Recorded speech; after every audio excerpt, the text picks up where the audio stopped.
నేను కలెక్టరేట్లో ఉన్నాను. రోడ్ల ఇన్ఫర్మేషన్ గురించి వచ్చాను. వాళ్ళు మళ్ళీ ఒక 4 days తర్వాత రమ్మన్నారు. కొత్త కలెక్టరేట్ చూడండి లోపల ఎలా ఉందో. మొత్తం చూపించడానికి కొద్దిగా కష్టం, కానీ బయట నుంచి చూపిస్తున్నాను. నేను ఇప్పుడు అడ్రస్ వచ్చేసి కలెక్టరేట్ అడ్రస్ న్యూ హౌసింగ్ బోర్డ్కి వెళ్తుంటే, కర్నూలు రూట్కి వెళ్తుంటే ఉంటుంది. ఇంటిగ్రేటెడ్ డిస్ట్రిక్ట్ కాంప్లెక్స్లో ఉన్నాను. అంటే కలెక్టర్ ఆఫీస్కి సంబంధించిన ఆఫీసులన్నీ ఇక్కడనే ఉంటాయి. ఇక్కడనే ఇట్లా స్ట్రైట్కి వెళ్తే ఎస్పీ ఆఫీస్ ఒకే తాన్లో ఉన్నాయి. కలెక్టర్ ఆఫీస్ మరియు ఎస్పీ ఆఫీస్ ఒకే తాన్లో ఉంది. కలెక్టర్ ఆఫీస్ మనకి గూగుల్ ప్రకారం 9 గంటలకి ఓపెన్ అవుతుంది మరియు 5:30కి క్లోజ్ అవుతుంది.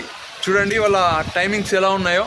అదే వ్యాపారం చేస్తే చాలాసేపులు వ్యాపారం బిజినెస్ చేయాలి. పొద్దుగాల ఒక్కొక్కసారి నేను 7కి ఓపెన్ చేస్తా, నైట్ 8:30కి క్లోజ్ చేస్తారు చాలామంది. అందులో నేను ఒకరిని. అందుకే మంచి జాబ్ తెచ్చుకొని ఇట్లా జాబులు చేయాలని చెప్తుంటారు. చూడండి ఆఫీస్లో చిన్న మీటింగ్ జరిగింది, చాకల ఎలమ్మ బర్త్డే.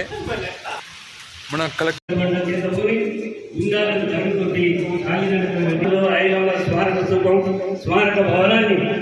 కలెక్టర్ సార్ పేరు వచ్చేసి బిఎం సంతోష్ ఐఏఎస్. అదే ఎస్పీ అయితే టి శ్రీనివాసరావు. 2 ఆఫీసులు ఇక్కడిక్కడ పక్కనే ఉన్నాయి. ఇప్పుడు ఫస్ట్ కలెక్టర్కి ఆఫీస్ ఉంటుంది ఇక్కడ, తర్వాత డిస్టిక్ అయిన దానికి చాలా సంతోషం. కొద్దిగా మనకే దగ్గర ఉన్నాయి. ఏదైనా సమస్య వస్తే మనమే ఇక్కడ దరఖాస్తు పెట్టుకోవడానికి వస్తుంది. ఇది ఇప్పుడు మనం రూల్స్ కూడా స్ట్రిక్ట్ అయ్యాయి. అప్పట్లో ఏమైనా గొడవలు జరిగినా, లేకపోతే ఏదన్నా దందాల కాడికి వచ్చి పైసలు అడగడం ఇలాంటివి జరుగుతున్నాయంట. అది ఇప్పుడు డిస్టిక్ వచ్చిన తర్వాత పోలీసు వాళ్ళు, వీళ్ళు కలెక్టర్ ఆఫీస్కి సంబంధించిన వ్యక్తులు, ఎస్పీలు, కలెక్టర్లు అందరూ టౌన్లోనే ఉండడం జరుగుతుంది. మనది డిస్టిక్ అయ్యింది కాబట్టి రూల్స్ కూడా స్ట్రిక్ట్ అయ్యాయి అని వేరే వాళ్ళు చెప్పడం జరిగింది. నేను కూడా వేరే వాళ్ళని అడిగా. కొద్దిగా అప్పటికన్నా ఇప్పుడు కొద్దిగా స్ట్రిక్టే ఉంది. ఏదన్నా కొన్ని ఆఫీసుల పేర్లు చెప్తాను చూడండి. ఇన్వార్డ్ అంటే మనం లెటర్ ఇవ్వాలి ఏమైనా సమస్య ఉంటే. ఆ ఇన్వార్డ్ నుంచి మనకి ఏ సమస్య ఉందో, ఇప్పుడు పంచాయతీ అంటే విలేజ్కి సంబంధించిన సమస్య ఉంది, ఏదైనా తెలుసుకోవాలనుకుంటున్నారు, లేకపోతే ఏమైనా ప్రాబ్లమ్స్ ఉన్నాయి, అక్కడ పంచాయతీ సంబంధించిన ఆఫీస్కి వెళ్తుంది. అదే టౌన్ ప్లానింగ్కి సంబంధించిన ఏమైనా సమస్యలు ఉంటే టౌన్ ప్లానింగ్ ఆఫీస్కి వెళ్తాయి. అదే రోడ్ల సమస్యలు ఉంటే రోడ్ల ఆఫీస్కి వెళ్తాయి. ఇలా ఇన్ఫర్మేషన్ తీసుకోవచ్చు, మనం ఏదైనా దరఖాస్తు పెట్టుకోవచ్చు. నేనైతే రోడ్ల సమస్యలపై ఒక దరఖాస్తు పెట్టుకున్నా. ఎంత ఫండ్స్ రిలీజ్ అయ్యాయి, గద్వాల్ డిస్టిక్ అని పెట్టుకోవడం జరిగింది. వాళ్ళు సమంగా రెస్పాన్స్ ఇవ్వట్లేదు. ఇక్కడ ఉన్న వ్యక్తి చెప్పడం జరిగింది ఏమనంటే, అలా కాదు పెట్టాల్సింది లెటర్. ఒక యాక్ట్ కింద ఒక పేపర్ ఇస్తారంట ఒక జిరాక్స్ సెంటర్లో. అది ఏమో ఉంది యాక్ట్ పేరు. ఆ యాక్ట్ తీసుకొని పేపర్ తీసుకొని ఇస్తే కరెక్ట్ రెస్పాన్స్ ఇంటికే వస్తుందంట. లెటర్ రివర్స్ మనకు రెస్పాన్స్. అదే ఇట్లా లెటర్ ఇస్తే అంత పవర్ఫుల్ ఉండదంట. అలాంటి పేపర్ ఉంటుందంట, స్టాంప్ కొట్టి ఇవ్వడం జరుగుతుంది. అది ఏమో యాక్ట్ ఉంటుందంట. యాక్ట్ కింద మనం ఆ జిరాక్స్ సెంటర్కి వెళ్తే ఇస్తారంట. సమాచారం చట్టం కింద యాక్ట్ కింద ఒక లెటర్ పెట్టాలంట. ఆ లెటర్కి సంబంధించిన ఒక పేపర్, పవర్ఫుల్ పేపర్ దొరుకుతుందంట జిరాక్స్ సెంటర్లో. కెనాన్ జిరాక్స్లో తీసుకోమని చెప్పడం జరిగింది. నేను ఆ పని చేయలేదు. ఒక మామూలు పేపర్ పైన రాశాను. అది చాలా ఇబ్బందులు పడుకుంటూ రాశాను. ఇప్పుడు వాళ్ళు వచ్చేసి టైం అడుగుతున్నాడు, 3 రోజులు సారు. ఇంకా వేరే విషయానికి వస్తే ఒక 10 మందిని వేసుకొని రావాలి, అప్పుడైతే మనకు సరైన రెస్పాన్స్ ఇస్తారేమో అన్నట్టు అనిపించింది నాకు. ఒకరు వస్తే కాని పని. ఆల్రెడీ ఒక వారం ఆగాను, ఇప్పుడు మళ్ళీ 3 రోజులు ఆగమంటున్నారు. ఇది చాలా బాధాకరం.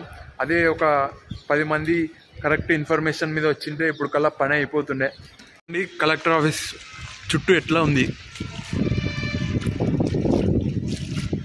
కింద వాటర్ ఆగడం జరిగింది, వర్షం పడింది. కొద్దిగా ఆఫీసులు కనుక్కోవడానికి ఇబ్బంది అవుతుంది. ఎక్కడ ఆఫీసు ఈజీగా కనుక్కోవడానికి. ఇప్పుడు నేను నార్మల్ మనిషిని, అది బిఆర్డి అని ఏదేదో చెప్తున్నారు, ఇన్వార్డు, ఇవి కొద్దిగా ఈజీగా చెప్పింటే బాగుంటుండే. చూడండి మన దేశపు జెండా ఎలా ఉందో, చాలా పెద్దగా ఉంది. ఇది మారుస్తూ ఉంటారంట, మనకి రీసెంట్గానే తెలిసింది. చుట్టూ చూడండి ఫ్లవర్స్, అవి చెట్లు ఎలా వేసారో. ఇక్కడ లోపల ఏటీఎం కూడా ఉంది, టాయిలెట్స్ కూడా ఉంటాయి. ఇక్కడ పబ్లిక్ రిలేషన్ ఆఫీస్ అంటే ప్రజలకి సంబంధించిన ఆఫీస్ అని ఉంది. పూర్తి వివరాలు తెలియదు. కొద్దిగా ఇన్ఫర్మేషన్ కావాలంటే ఇక్కడికి పొమ్మని చెప్పారు. ఇక్కడికి వచ్చి అడిగాను. ఒక అన్న తెలిసిన సార్ మనకు చెప్పడం జరిగింది. చూడండి వెహికల్స్ ఎలా ఆపారు. ఇక్కడ కలెక్టర్ సార్కి సంబంధించిన వెహికల్స్. ఇక్కడ చూస్తే నో పార్కింగ్ అని ఉంది. చూడండి రూల్స్ వాళ్ళకి ఉండవు, మనకి అన్నట్టు అనిపిస్తుంది నాకు. ఇక్కడ నో పార్కింగ్ అంటే ఇక్కడ వెహికల్స్ పెట్టొద్దని అర్థం. మళ్ళీ సెంటర్లో పెట్టారు వాళ్ళైతే వెహికల్స్. చూడండి ఎలా ఉందో, మొత్తం పార్క్ లాగా ఉంది. అక్కడ తెలంగాణకి సంబంధించిన కాకతీయుల పరిపాలనకి సంబంధించిన కట్టడం లాగా కట్టారు. ఇక్కడ చూడండి ఫ్లాగు, మొత్తం షోకేస్ చెట్లు, పూల చెట్లు, మొత్తం మామూలుగా లేదు కలెక్టర్ ఆఫీసు.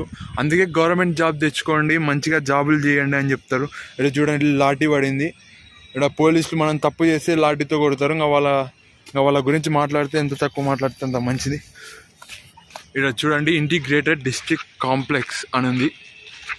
ఇక్కడ తెలుగులో ఉంది, ఇక్కడ ఉర్దూలో ఉంది. మనకి ఎలా ఉంది చూడండి కలెక్టర్ ఆఫీస్. చూడండి పూల చెట్లు ఎలా వేసారో.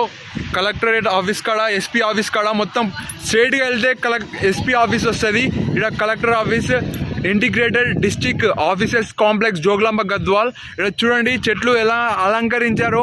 ఇలాంటి మంచి ఆఫీస్లో పనిచేయాలి, మంచిగా నిజాయితీగా పనిచేయాలని మనస్ఫూర్తిగా కోరుకుంటున్నాను. చూడండి కలెక్టర్ ఆఫీస్ బయట ఎలా ఉందో. పైసలు ఉన్న వాళ్ళు కారు వేసుకొని వస్తారు కలెక్టర్ ఆఫీస్లకి, కాలేజీలకి. ఇక్కడ నేను మాత్రం బండి పైన రావడం జరిగింది తడుచుకుంటా. ఫోన్ కూడా నా మాట వింటలేదు.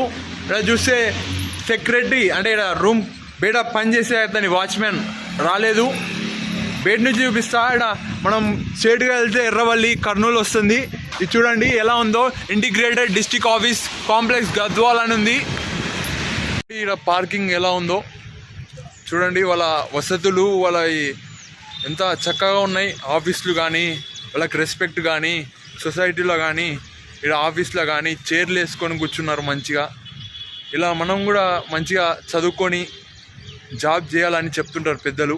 ఇక్కడ కలెక్టర్ ఆఫీస్లో చూడండి ఎంతమంది ఆఫీసర్లు పనిచేస్తున్నారు. పబ్లిక్ అయితే లేరు ఎక్కువగా, ఇంకా లేరనే చెప్పుకోవాలి. అట్లా ఉంది. పబ్లిక్ ఎవ్వరూ సమంగా రావట్లేదు. ఏమి సమస్యలు లేనట్ట అనిపిస్తుంది. కానీ వాళ్ళు లోపల మాత్రం డ్యూటీ చేస్తున్నారు. కొందరు ఇప్పుడిప్పుడే వస్తున్నారు. సందేశం వచ్చేసి ఇప్పుడు ఏదైనా ఇన్ఫర్మేషన్ కావాలనుకుంటే, ఏదైనా పని జరగాలనుకుంటే ఒక పెద్ద వ్యక్తి అయింటే ఇలానే రెస్పాన్స్ ఇస్తుండ్రే. ఇవ్వకుండి. నేను మామూలు వ్యక్తిని, అది కాక నా పక్కన మనుషులు లేరు. ఒక 10 మంది మనుషులు వేసుకొని వస్తే మొత్తం వాళ్ళు లేచి కూర్చుంటారు. అదే నేను ఒక్కడిని వచ్చా, వాళ్ళు రెస్పాన్స్ కూడా అట్లనే ఇస్తున్నారు. ఇచ్చిన గద్వాల్కి సంబంధించిన రోడ్లో డిస్ట్రిక్ట్వి ఎంత ఫండ్స్ రిలీజ్ అయ్యాయి, 2023 నుంచి 2025 వరకు ఎంత ఫండ్స్ రిలీజ్ అయ్యాయని లెటర్ పెట్టడం జరిగింది. వాళ్ళు తలుచుకుంటే ఇవ్వచ్చు, కానీ ఇవ్వట్లేదు. ఏమని చెప్తున్నారు, మెయిన్ రోడ్స్ మాత్రమే ఇస్తాము, పంచాయతీకి లోపల పంచాయతీ ఊర్లో రోడ్లు వేస్తే అవి ఇవ్వడానికి రాదు. ఇప్పుడు వాళ్ళు తలుచుకుంటే ఇవ్వచ్చు. మనకి వేరే ఇన్ఫర్మేషన్ ప్రకారం RTA act, right to information act కింద పెడితే పక్కా మనకు రెస్పాన్స్ సరిగా వస్తుంది. అంత స్ట్రాంగ్ పేపర్ అంట అది. ఆర్టీఏ యాక్ట్ కింద పెడితే వీడికి రావాల్సిన అవసరం కూడా లేదంట. మనం ఆఫీస్లో, పోస్ట్ ఆఫీస్లో ఇస్తే ఒక 30 డేస్లో రిప్లై ఉంటుందంట. ఇక్కడ మాత్రం నేను వచ్చి చేతికి ఇవ్వడం జరిగింది. వాళ్ళు అనుకుంటే ఇవ్వచ్చు, కానీ ఇవ్వట్లేదు. అదే ఇప్పుడు 10 మందిని వేసుకొని వచ్చి అడిగింటే కూడా ఇచ్చే అవకాశం ఉంది. ఒక్కడినున్నాను, ఇట్లా వీళ్ళు ఇలా ఉంది, తిప్పించుకుంటారు కలెక్టర్ ఆఫీస్లో ఏ పనికైనా. నేను 2 సార్లు వచ్చాను. ఒకసారి మా ఏరియాలో ఈ సమస్యలు ఉన్నాయని చెప్తే ఇక్కడి అని తిప్పించుకోవడం జరిగింది. ఇప్పుడైతేనేమో నీకు ఇన్ఫర్మేషన్ 4 రోజుల తర్వాత రమ్మన్నారు. ఇప్పుడు 1 వీక్ అయ్యాక వచ్చా, అయినా నాకు ఇన్ఫర్మేషన్ ఇవ్వట్లేదు. అదే ఇప్పుడు మళ్ళీ ఫోన్ చేస్తే సార్ ఉండి 3 రోజుల తర్వాత ఇస్తామని చెప్పడం జరిగింది. చూడండి తిప్పించుకోవడమే ఉంది. ఇంకా కలెక్టర్ ఆఫీసులు ఇవన్నీ ఎందుకు నమ్ముతారు ప్రజలు? వీళ్ళు కరెక్ట్ ఉండింటే అందరూ మంచిగా నమ్మేతోళ్ళు. మంచిగా చదువుకోండి. పోలీసులు కానీ, ఎస్పీలు కానీ, కలెక్టర్లు కానీ, ఈ చిన్న వద్దు. నేను పిల్లలకి చెప్తున్నా, అందుకే పెద్దలు అంటారు మంచిగా కలెక్టరో పోలీసో లేక డాక్టరో ఇవి 3 సమాజంలో మంచి పేరు ఉన్నాయి. చాలామంది ఇప్పుడు పిల్లల్ని అడిగితే ఇవే చెప్తారు. అక్కడక్కడ కొందరు మాత్రం ఏం చెప్పాలో తెలియదు పిల్లలకి. మనం ముందు నుంచే చెప్పాలి ఇది కావాలి అది కావాలని. కాబట్టి నా వీడియో ద్వారా చెప్తున్న సందేశం బాధాకరం. అక్కడ ఇక్కడ తిప్పించుకోవడమే జరుగుతుంది. కొద్దిగా ఇన్ఫర్మేషన్ కోసం వస్తే ఇంత తిప్పించుకుంటున్నారు, ఏదైనా సమస్య మీద వస్తే కూడా ఇలానే తిప్పించుకుంటారు అన్నట్టు నాకు మైండ్లో ఫిక్స్ అయిపోయింది. ఇప్పుడు మనం ఎన్నో న్యూస్ చేసి చూస్తుంటాం, ప్రభుత్వం కేటాయిస్తుంది ఏదైనా డబ్బు ఒక వ్యక్తికి, ఆ డబ్బు వ్యక్తికి పోదు, ఇలాంటి కేసులు జరిగాయి. ఇప్పుడు నేను ఇన్ఫర్మేషన్కి వస్తేనే నాకు ఇన్ఫర్మేషన్ ఇవ్వట్లేదు. ఇలా ఉంది పరిస్థితి. కలెక్టరేట్లో సరైన రెస్పాన్స్ లేదు. మానవత్వం లేదా అని అడుగుతున్నాను. నేను జెండా సాక్షిగా అడుగుతున్నా, కలెక్టర్ గారు తిప్పించుకుంటారా, సరైన రెస్పాన్స్ ఇవ్వరా అని క్వశ్చన్ వేసి ఆపేస్తున్నాను. Thank you. ఇక్కడ ఫ్లైఓవర్ మీద రోడ్ చూడండి ఎలా అయిపోయిందో. కొత్తగా వేసిన రోడే ఇలా అయిపోయింది. ఇంకా పాత రోడ్ల పరిస్థితి ఏంటి? ఇప్పుడు ఈ రోడ్డు సమంగా లేకపోతే కొద్దిగా బండ్లు స్లిప్ అయ్యే ఆస్కారం ఉంటుంది. కాబట్టి రోడ్లు మంచిగా ఉంటే మంచిది.